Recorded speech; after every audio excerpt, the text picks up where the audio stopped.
very strong-willed, and in my mind, I have two choices. I can sink or swim. I can sit in a corner, which I know my children do not want for me. I know they want me to have some happiness and joy and some peace in my life. I owe it to Harrison and Shelby to live the best life I can and to honor them and find some way to make something good out of something so awful. Welcome to Flip Your Script, the podcast about life's critical turning points and how people find the inspiration and motivation to move forward and rewrite their unique stories. Flip Your Script is produced by Media Minefield, a public relations firm passionate about the power of sharing stories. Specializing in earned and social media, Media Minefield helps clients take control of their unique story and message. The show is hosted by Christy Peel, founder and CEO of Media Minefield, who flipped her script from an Emmy-winning journalist to a successful entrepreneur and speaker. If you listen to this podcast regularly, you know how much I value and am honored when people are willing to share their story for the purpose of helping others. I read Stephanie Reece's story in the New York Times in 2021 and was hopeful she'd be willing to share it with you, the Flip Your Script audience. Stephanie is an award-winning tennis player in high school in Indiana, and she earned All-American honor 5 times at Indiana University. As a professional tennis player, she reached a top ranking of 79th in the world in doubles.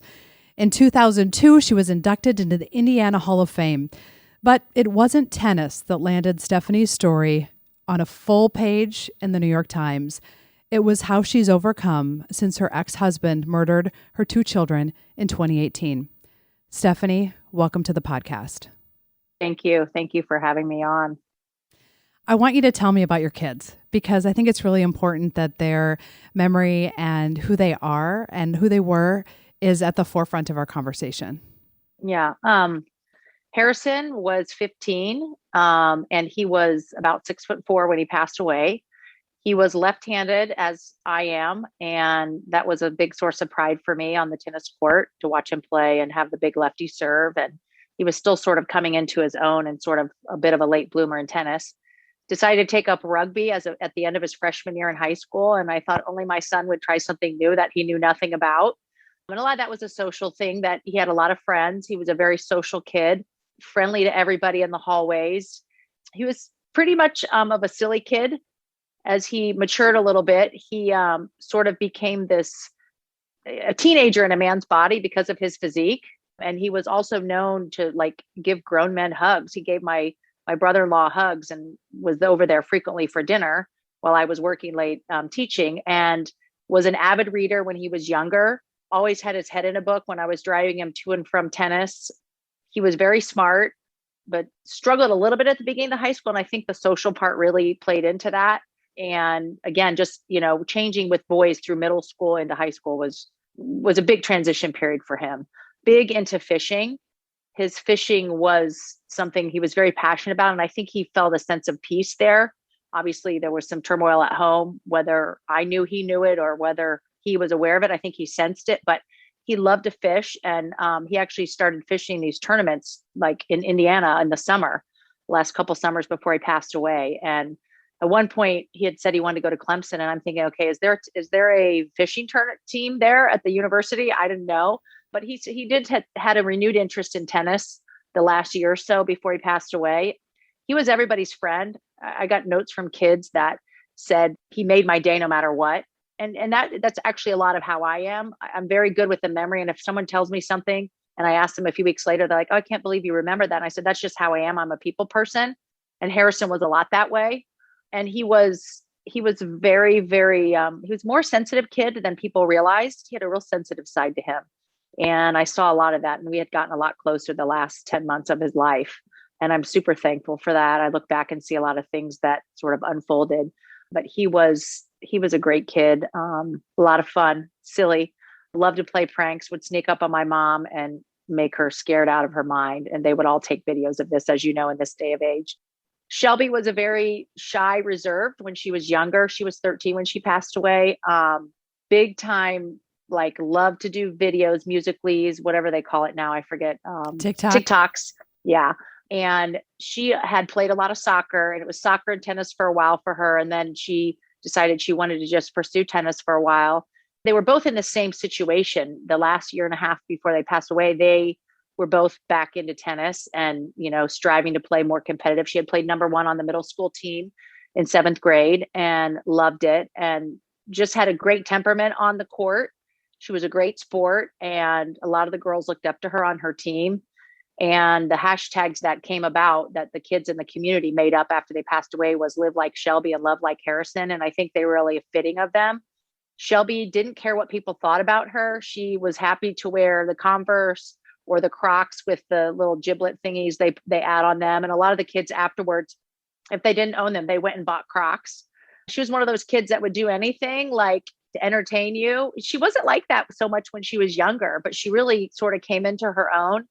And she just wanted to make people laugh. She made people smile. And same thing with her. I got a lot of notes from kids that told me some things about her I knew, but really put it into perspective on how much of an impact she had about of those around her. And she just was silly and loved life and had she had a confidence about her that I was very proud of, because I think it's tough as a girl to grow up in our society today with a lot of the things that they're dealing with as middle school and teenagers. I was just super proud of how she was. She had her own little style, and really just, I was blessed to be her mom and his as well. Thank you for sharing that about both of them. You lived, before you were a mother, you lived a very public, maybe is the wrong word, because there wasn't TikTok then, right? So you weren't everywhere, but you were comfortable in front of people. You did well in school. You had this kind of storied career. You were, one of the best tennis players the state has ever produced. And your life is looking so wonderful. I think that this is helpful for people who are listening to understand, how does that girl get into a marriage that becomes so dysfunctional and deadly? And that's a good question. I ask myself that, and then sometimes I don't know that I have the answer, because one of the things that people have said to me since this happened was, this happens to other people, or they say, well, did you see it coming? I said, well, no, because you can't see inside someone's head. And when someone approached me in the beginning, like, oh, she's going to take on gun control, I'm like, okay, but it's the same as we've seen in our country and around the world. You can't stop somebody from doing some of the things they're going to do. If there's a mental issue, or if there's a will, there's a way. And he did obtain the guns legally several years before. And that's something that I don't know that people ever asked. That was never a concern of mine. But yeah, how did I get to that? I don't know. I mean, we knew each other in high school. Our sisters were best friends. I really don't have an answer to that.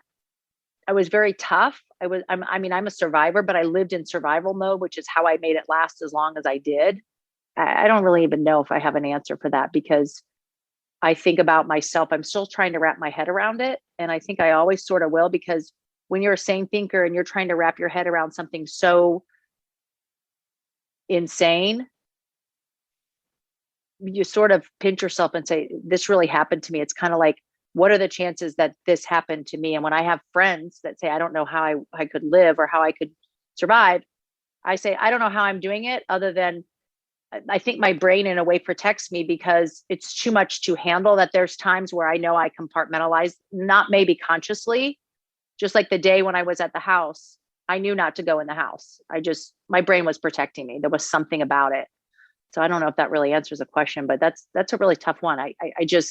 I never had any idea. And I think the bottom line is, when you have untreated mental illness and then you pile alcoholism on top, that's a recipe for disaster. And I think the way you answered it is so insightful, because at the end of the day, it wasn't about you. It wasn't about you, the tennis player that had and married someone that was, it's a slow fade, right? It always is. And these little things, I'm sure you look back and say, God, I wish I would have at the beginning done this or said this, or we all have that. And, when I talk to younger women who are about to get married, those of us that have long marriages, it's kind of a miracle, because it's can't control someone else. You don't know what they're going to be when they're 20, 30 years later, when they're in high school. So I think that's a really important point, that it's not about you. It's about this other person that you can't control who had something Right. significantly wrong with. Right. Yeah. And I'm a very spiritual. I believe in heaven. I'm a spiritual person. But the one thing for me is I do not believe this was God's plan for my children. I really don't. I think God was very saddened by that he did what he did. And that's why my children were protected, as in being in their sleep when he took their lives. And for me, I really believe that, and this is something I found out after the fact. I was looking for the word because I call it a child widow. There's no name for us if you've lost a child. And I can't remember the quote. And it's, you lose a child, if you lose a husband or a wife, you're a widow or widower. If you lose a child, you're nothing. There's no name. And so in researching, and I've said to other friends, I said, we're child widows. I found the word spousal filicide. And in the end, he was using what he did to physically hurt me, emotionally hurt me. I mean, that's the only conclusion we can come to. And that's what Amanda wrote about in the New York Times article. And that was in a term I was not familiar with. And it happens more times in our country than people realize. So in the end, I will never understand, and I will never there's no excuse for what he did. However, I do believe that it was him seeing them as a piece of property or a physical, not as a human being, but as a pawn, or however, I'm not sure how it's worded in the definition of spousal filicide, but it was to get back at me. And that was the whole point of not taking me. I mean, of course, the only thing I've really said is he could have just taken himself. That's the part of grief when you bargain. There's the 5 stages of grief, which none of them are in order. By the way, they're all different times of the day and many different orders that I've learned going through this. But that's really where I am with this. Is it was that, but yes, I could never see this coming. Nobody could have dreamt this up. Even I, who lived with him and knew him better than his family, which they were not particularly close. And of course, a mother would never intentionally allow a child to be in a situation like that. I mean, of course not. No, I had no idea. And actually, the issues post-divorce, the only thing that I asked was he had to be sober when he had the children. And he had agreed in April of 2018, which was, it took that long to get back to mediation once the complaint was made. And he violated the decree, which was, neither of us shall consume alcohol 12 hours prior to or during parenting time. He violated that within the first 30 days of the divorce. And it took us that long. And that was all I was asking for. I had no clue, obviously. In thinking about how you've healed, I don't even know if you do heal from that, and you can't. I've read a quote: you don't move on, you start a new life. Pretty much, yeah. How did you rebuild yourself after that? So, well, first of all, I was in shock for a long time. Obviously, I mean, like I said earlier, I mean, I still, part of me, it gets compartmentalized because when I really start to grasp what this is, and I think about Shelby or Harrison and what they're missing out on. And my sister was just visiting their family, and what my family's missed out on, and what my children got robbed of, and myself, obviously, that's when it becomes like this, almost this big snowball in my head. And then my thinking starts spinning and my mind goes, and I think, oh my gosh. And that's where it becomes very overwhelming, to the point of like, I have breathing issues, sort of a panic attack, but more than anything, I sort of call it a meltdown. And it's really just an outpouring of grief, because physiologically, I couldn't take that all day, every day. I would never lift myself out of my bed. And I have the physical part of my job, thank goodness. But really in the beginning, I mean, I don't remember crying the day it happened. I remember certain things like it was yesterday. And that is literally sort of not an outer body experience, but I had one of the chaplains say that this was the worst case of shock she's ever seen.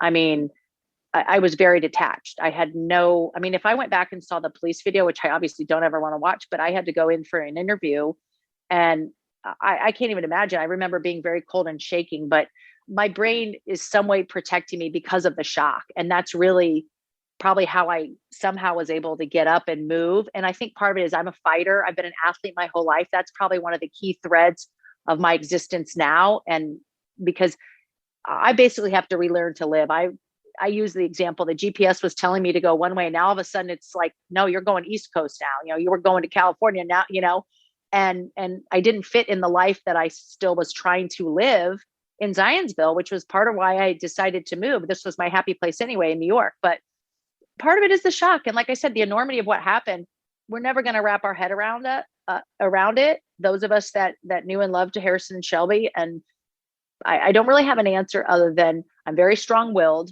And in my mind, I have two choices. I can sink or swim. I can sit in a corner, which I know my children do not want for me. I know they want me to have some happiness and joy and some peace in my life. I know they want that for me. I see signs. I feel that from them. And I've done some EMDR through therapy, and that's really helped. And I just can't let the what I call the evil one. I'm not going to let somebody ruin my life. They tried very hard, but I owe it to Harrison and Shelby to live the best life I can and to honor them and find some way to make something good out of something so awful and help other people, because that's the way I help myself. It's so true in big things and in little things that helping other people help is therapy for yourself. How, if you would have looked at yourself, 5 years ago, you knew you were a strong woman. You had personal situation going on, and you had this professional tennis career, which is difficult. I mean, just physically difficult, mentally difficult. And what you've done in the last few years since your children were killed, has the depth of your strength shocked you? Yes, actually, because I've had so many people say, you're the strongest person I know. I mean, from a friend of mine at work, when I call and cancel and say, I'm having a panic attack, I can't get on the court right now, to people that I've met since I relocated last August back here to East Hampton, to people in my family and people that know me really well. I finally said, you know what? Everybody has told me I'm the strongest person they know. And I'm actually believing it now. I realize it, but I don't think, looking back at that time, I didn't realize that. I just was so busy trying to run the house, raise the kids, do my career, do my job the best I could, and trying to figure out, how things were going to go forward, especially once I finally decided to leave the marriage.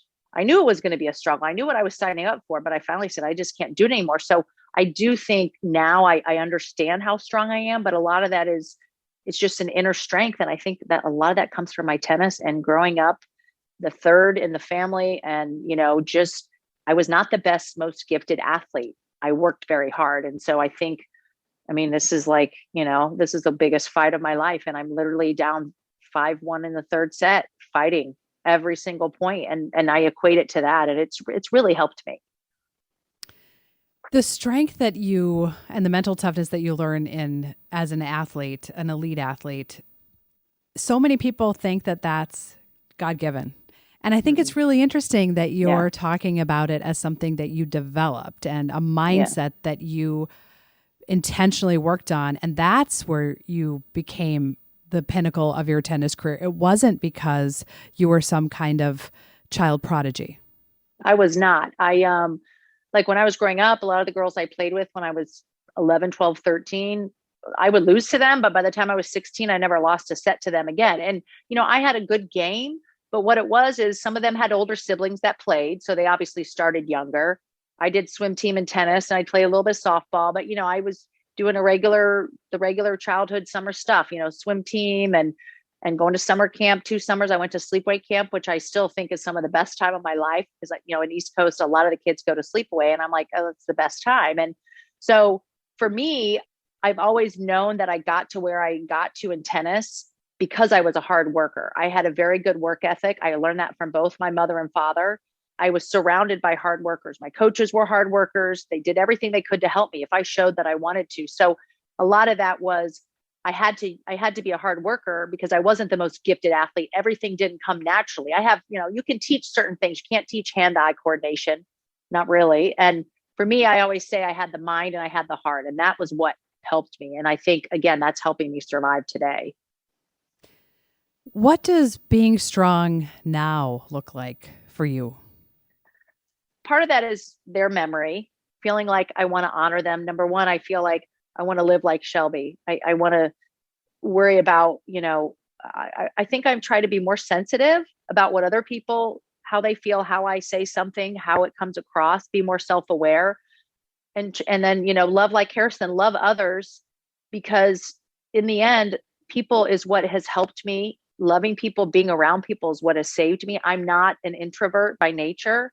So that's why I'm more open about what's happened to me. So strength to me is just getting through the day, even if it's I got to work on time and I was more organized, or I got a workout in, or, the strength to me is just getting through sometimes 1 hour, but it's knowing that I'm carrying this big, big burden, and it's very heavy. There are times I'm crying to a close friend and saying, I just can't carry it today. And sometimes I just need someone to be there for me and say, I'm sorry, I know it hurts, because nobody does have any words. I mean, let's face it, what do you say? And I still get that. So, for me, it's getting out of bed and trying to live the best life I can, because my children don't get to. And I think, taking my own life is never, ever an option for me. It's never going to be. I'm too stubborn.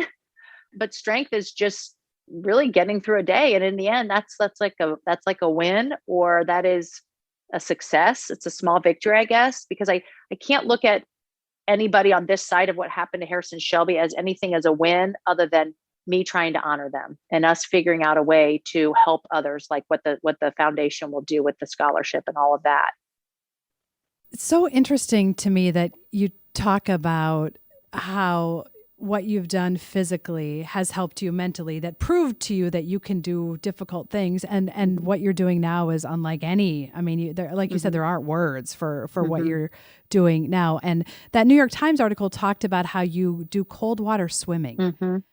Talk about the benefit of that and how that helps. Yeah. So for me, it was kind of the same way Amanda came about, is we wanted somebody to do it with. But for me, I knew it was a mental thing, because let's face it, to go get in 37-degree water in the middle of January, February, March is tough. And we don't stay in that long, but I knew it was a mental thing. And it's one of those things I feel so much better afterwards. Kind of like when you're done with the workout, you're like, wow, that was great. Or when people come for a lesson with me and they just want to hit for an hour and they feel great afterwards, they get a workout, but they get to hit tennis balls. So for me, it's helped a lot of anxiety. I can go to the water on a Tuesday when we were doing this in the winter, because our group was regularly meeting on Tuesdays. And a lot of times I would do another day on my own. It was definitely helping me with my anxiety. I could come a little bit on edge. And by the time I'm out of there and driving home to get in the hot shower, I felt like, wow, I can do anything. And so it definitely helps with anxiety. I don't know all the benefits of it, because honestly, it's my mind. I don't retain a lot. I have a lot of grief brain issues, which I know other people have talked about. But for me, it was the mental thing. Again, it was a challenge, especially if we'd pull up and it's a windy day and the even at the bay, the water is rough and you're getting pushed around. That's even more of a tough challenge. And I like a challenge, but I'm not playing tennis competitively anymore. So like, what other things am I challenging myself with? And it's also regulating your breath. And it helped me with some of my anxiety when I felt like I was, my throat would get tight and I would have a little bit of an anxiety attack. That helped me. And then again, I'm sitting there in the water, sometimes almost in a meditative state, where I think I have to do this because Harrison Shelby can't. And I get that thought come to my head when I'm in a workout class or whatever. I get that a lot. So for me, a lot of it was the anxiety and a lot of it was just mental toughness. And then for the benefits, obviously I had a shoulder surgery last summer. For recovery, I played more tennis and hit more tennis in my work this winter, because we had so many people here, because tennis was the one activity with COVID. So this past winter, that was a lot of it too, was the recovery for my body physically, not just the emotional and mental part. Because when you're your body's trying to survive in that cold of water, yes. Your brain can't be thinking about grief. Your brain has to go to a different place. And then you get out of that water and remind yourself, I can do hard things. I didn't know I could do that. Yeah. And I don't know I can live today, but I can do hard things. Yeah. And the interesting thing, there were times when I would get out of the water and it just came over me and the grief would just let out, and sometimes I would just get quiet and they knew. My friends that I was there with, was usually 3 or 4 of us, they knew. And sometimes they didn't know if they should say anything. Other times it was just, they'd text me afterwards, are you okay? And a lot of times I needed it for that outlet, because when you go through such a traumatic experience as I did, and for sure I've had some PTSD, obviously, you don't know when it's coming. And that's the thing. I could drive to the club and get there and in 5 minutes time, start crying and be like, okay. And then I panic because I know I'm supposed to be working. So because of the trauma, it was so traumatic. I never knew when it was coming, but I needed this cold water because sometimes it did bring out emotional things. And I've asked my other friends that I've done this with, and they've had the same thing. They come if they're irritable, they feel like, hey, I'm a badass after this. Like they're like, I can do anything. And so definitely, I think that's a big part of it. The trauma that I experienced, the cold water, there's definitely a big correlation with it helping me. And the interesting thing is now I wish the water was colder because I could be using it. And I'm not really into taking ice baths. That's intense. Yeah. Yeah. What have some of the outcomes been from that New York Times article? Because it was such a public opening of all different parts of your life and all different parts of your story. Close by, like club members who some I knew years ago when I worked at the club before here in East Hampton. I mean, I've had some gentlemen so sweet come up to me and say, I read the article, one man, and I knew what he meant. He just said, I just want to give you a hug. And I mean, I'm talking grown men, 70, 80-year-old men and women, but some say, well, I knew this or I didn't know that. And because I'm very involved in my club, I work there 6 days a week. My boss, Scott was quoted in the article, we're very close. He, was a pallbearer at the kids' memorial service. And he saw me go through 2 pregnancies, teaching tennis in the hot sun. And so I've had so much positive reaction. Some people still don't know what to say. And I've had some clients where at the end of a lesson, they'll say, I read the article, and she's like, one of them just said, you're miraculous. She said, I don't have words, but you just are so inspiring. So I've had amazing, amazing support from people. And in a way, I needed it to come out here because even though it happened somewhere else, I had lived here previously. And because it's such a heavy thing and I might be missing work or they may see me on the court crying, like for me to say to somebody, oh, if someone says, do you have children? And then if I tell them, yes, they passed away, that's one thing. But then of course who doesn't want to ask? Because it's pretty shocking when someone says that. So I sort of needed more people to know that were around me in my work environment, which is a big part of my life because my business is very people oriented. You tend to get close, and I become friends with people that I work with and teach, as I always have. I sort of needed that because I needed more support, and I've had such support, which was really good for me instead of shying away from it. However, I figured out there's a way to filter and let somebody know what happened without shocking them, because it's a lot. And I didn't realize in the beginning. And I thought, I got to filter this. And it's not because I need to make somebody feel better. It's because it's pretty heavy. And it's like, oh, hey, this happened. And by the way, I'll see you next Tuesday at 2. You know what I mean? Like that's a lot to lay out on somebody as they're walking out the door and they've just had a great workout. And plus, you don't want to cross the line of what's professional and not. But I've had such positive outpouring from friends, family, and I've gotten notes from people that I've never met before. And then, of course, I know Amanda will send me something and say, I'm still getting emails about this. And when are you going to write the book about Stephanie? So it's really overwhelming, but it's been amazingly supportive and people have been so kind. And you've mentioned Amanda a couple of times. She's the woman who wrote the article in the New York Times. Is there a book coming? I have no idea. Her first book just came out, and it happens to be about some young boys that were from age, I think, 32 down to like 19 that were lost out off of Montauk. It's called The Lost Boys of Montauk. So that just was released at the end of May. And I don't know. We talked about it last night, actually. And what I said is, I think if that's in the cards, isn't it farther down the road? Because we're only almost 3 years in here. It's almost 3 years since they passed away. And I really think there's a platform for me. I'm not sure what to make good from such an evil, awful, traumatic experience. So I don't know what that looks like. And would I be willing? I don't know. We'll have to see where I am in a couple of years. But she and I talked about it, and it's interesting because she kind of had that look in her eye, like, yeah, I'd be up for that. But who knows? I never say never to anything. And that's why, like, socially, if I get invited to do something, not every single night, but, I put myself out there because I feel like I'm going to meet somebody that needs to know somebody else that's suffered a big loss. And that's one thing I have found from the articles, people saying I lost my husband or I lost, so I don't know. I never say never. I really don't know. And that's the reason that you're willing to share your story, as you've talked about before, to help other people, because you easily could have moved somewhere. It'd be hard to, you have to change your name or something, but yeah, you could go somewhere else and not talk about Harrison and Shelby and move forward. Again, move forward is wrong, but you could deal with it in a different way that wasn't so public, and you're choosing to talk about it for the purpose of helping others. And in your estimation, you're going to continue to do that. Yes. And also part of that is it's keeping their memory alive. To not share that, it has to be the right situation. I mean, obviously, depending on who it is, I wouldn't say, no, I don't have children. I would not lie, but also to deny it is as if they didn't exist. And I could never do that. I mean, no parent, no mother could. But I had a client who's become a friend socially. And she said to me the other day afterwards, she said, I've learned so much from you. But she said, I'm so sorry for your loss. She said, I've never had a chance to say this. But what she said was, I would love to hear about Harrison and Shelby one day. And I thought, I mean, it brought me to tears, and I could hear her voice cracking. And I thought, that's the kindest thing somebody could have said to me.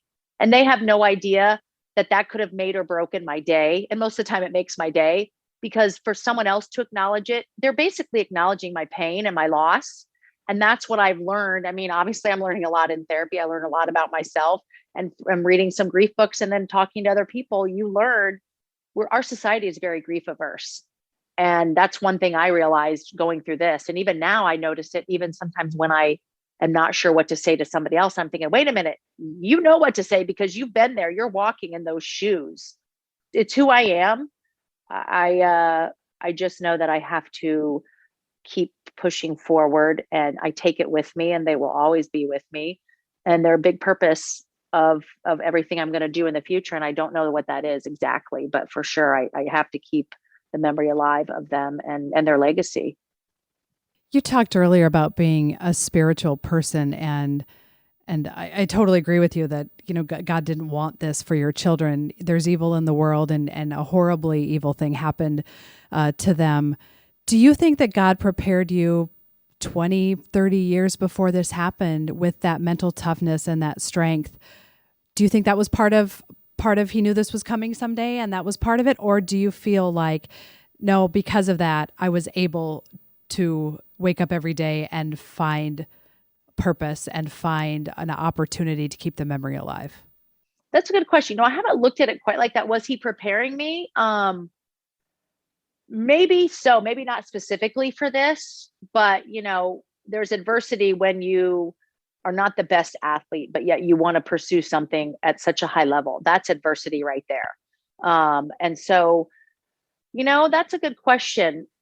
I would say that's probably maybe a yes, whether it was specifically for this, but I think the way I'm wired, he was definitely preparing me for maybe a greater purpose than what I know. And that's where I keep thinking, okay, there's got to be something out there for me to somehow reshape my life in a way that takes their memory forward. And I don't know what that is, but yeah, there definitely was some preparation, I guess, because I've been through adversity in my life before this and even before my marriage. And, I had a tough time emotionally on the tour when I'm 24 and I'm halfway around the world and I'm sitting in the locker room crying because I've lost a close match and I've got no support there. Like, that's a tough thing. And I know in reality, based on what I'm going through now, that's nothing, but to you at the time, it's a big thing. So, I think definitely that is probably part of the thread. And I think God definitely protected me, and somehow he let me know, do not go in that house. And I have my own image of what it looked like and what happened. And it's a tough thing. You can't really get away from that, unfortunately. No, and that's one of the bummers about how the brain works, isn't it? Is that without information, it fills it in, and sometimes it's, worse, and yet you were so protected. So it's just, there's no way that day could have gone. I mean, I guess it went as you were as protected as you could have been. Mm-hmm. Yeah. You talked earlier, Stephanie, about the foundation, and you've mentioned several times how your purpose now is to keep your children's memory alive and to help others. And that's going to evolve over time. But for right now, what does that look like? So, so this year is the first annual Harrison Shelby Memorial Tournament. The Harrison Shelby Memorial Fund already has quite a lot of money in it. And so this year, hopefully we're going to have some good applicants, but the way it works is any money made in the tournament will go into the fund. And then there's a criteria that we came about with, that sort of the characteristics of Harrison and Shelby, and it's a boy and a girl. And right now it's in central Indiana. It doesn't have to be at the club where I worked at in Zionsville, or, the high school. It doesn't have to be anybody in Zionsville particularly, but someone in that area that needs help financially to further their tennis, that's passionate, because tennis has saved me in so many ways. I mean, it saved me from, I think, as a teen, you can go different directions. I stayed on a straight path. I got a great academic experience at Indiana University and played college tennis. So it's going to be that. And I think there'll be more than one, or there's more than one given out, because there are $1,000 scholarships. That goes a long way when you have a lot, in the fund. And then I'm hoping next year, I want to bring it out here on the East End of Long Island, because obviously when people hear of East Hampton, they say the Hamptons, there's a lot of haves versus have-nots out here. There's a lot of, it's a very expensive place to live. And when I was the high school coach in East Hampton, I had some great players on the team, and they were kids that had grown up out here, and the level is not what it was back then. And so I want to evolve that scholarship somehow out here, and also give it to some kids out here that are deserving. And I've got a committee in Indianapolis who I've picked several people, my niece and nephew, who are very close to the children, and then two other people through tennis, close friends, that are going to be, they'll be on the committee that will select the applicants, look at the applications, and then I'll do the same out here. So that's what it looks like right now. I'm struggling a little bit because I want to make sure that people apply and that this money gets put to good use. And so, there's a lot of scholarships out there for college. You can get $1,000 here and there, and it, adds up to a lot, and it's expensive. So tennis training is not cheap. And, these sports that these kids are doing today are not cheap. So I really hope that we can really help somebody, and they really need to emulate what my kids were about. Love like Harrison, love others, and treat them kindly, and live like Shelby. It's remarkable to see how you're able to not just share your story, but do good, help others, while keeping your passion, their passion in tennis alive, and connecting that children that likely are going to get this scholarship have some kind of need. Mm-hmm. And that there's so much power that can come out of learning things physically, because mm-hmm. as you've talked about, it's the theme of what you've shared, that you can, the mental toughness that you have and the overcome nature of a mindset, mm-hmm. that isn't even a word, but overcomeness. Yeah. I don't know. You know what I mean? Overcome that power and mindset that you can overcome things that can be felt in athletics can impact a child's life. And you're giving them a gift more than tennis. For sure. And I tell you, the couple things that tennis has done for me. One, it's discipline with academics, with staying healthy as best I can, staying in shape. And then also, the friendships, the people that showed up for me right away, I knew them through tennis one way or the other. And I'm not saying I don't have other friends not through tennis, but that has been a thick cord in my life with my closest friends. And so also one of the other things that I try to remember when I'm on the court and I'm teaching, I have a 3.5-year-old I was teaching today. This little girl rallied 9 balls with me. I never know what's going on in someone else's home. And we have kids from here, like I said, at my club, we've got a lot of kids from very well-off families. However, we live in a tough society. We've just been through a pandemic. And so I feel like for me, just to make a joke and ask how somebody is and get to know these kids. I mean, I get on their level. Sometimes you got to act like a teenager when you're with them. And when I see somebody with a little bit of a sad look on their face, and I make small talk, it doesn't have to be about tennis, but I feel like I never know how that's going to impact somebody. It's just like we all say that, it's just like being kind to somebody at the grocery store that's having a tough day, a single mom or whatever, that struggled to get to work and is raising kids on her own. That's just an example. But I feel like there are so many situations like that, and I'm using tennis to figure out the next thing. But yes, for sure, to help people. And, I feel like me being a people person is helping me. And in the end, these other people are really helping me, but I'm trying to help myself by just doing my job, and then, seeing what it leads to.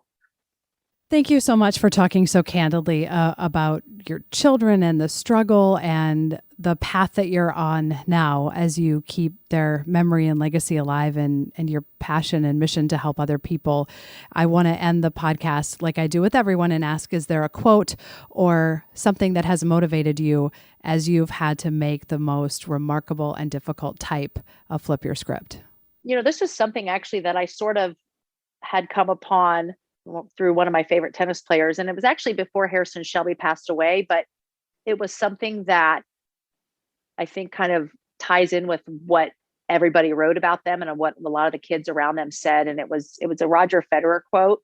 And he said, "It's nice to be important, but it's more important to be nice." And it's such a simple saying, but I just think it's such a great thing to try to live by, because that sort of ties in with the hashtags love like Harrison, live like Shelby. And so that's sort of what I try to live by. And I think a lot of people look at the hashtags like that. And it's written actually on the cemetery bench, live like Shelby, love like Harrison. And so I think that Roger Federer quote is great. Thank you. And it's so fitting. And we'll have links to the foundation on our website to make sure that we can help you spread the message and share their message and continue to promote the work that you're doing. Thank you so much. Appreciate the time. Thank you. The best way I think today to end this is very simply, you've heard it many times actually, and we can all take it with us and become better people and make those around us better. Love like Harrison, live like Shelby. My hope is Stephanie's story empowers you to believe you're capable of more than you think, to discover motivation, to uncover inspiration, and to find the strength to turn the page. Thank you for listening to Flip Your Script, hosted by Christy Peel and produced by Media Minefield. If you like our message, please be sure to give us a 5-star rating, subscribe to the show, and share our episodes with your family and friends. Do you or someone you know have a story about flipping your script? We'd love to share it. Contact us on our website, flipyourscriptpodcast.com. To stay up to date on all things Flip Your Script, make sure to follow host Christy Peel on social media. You can also check out the website for pictures, resources mentioned in the show, and other great episodes.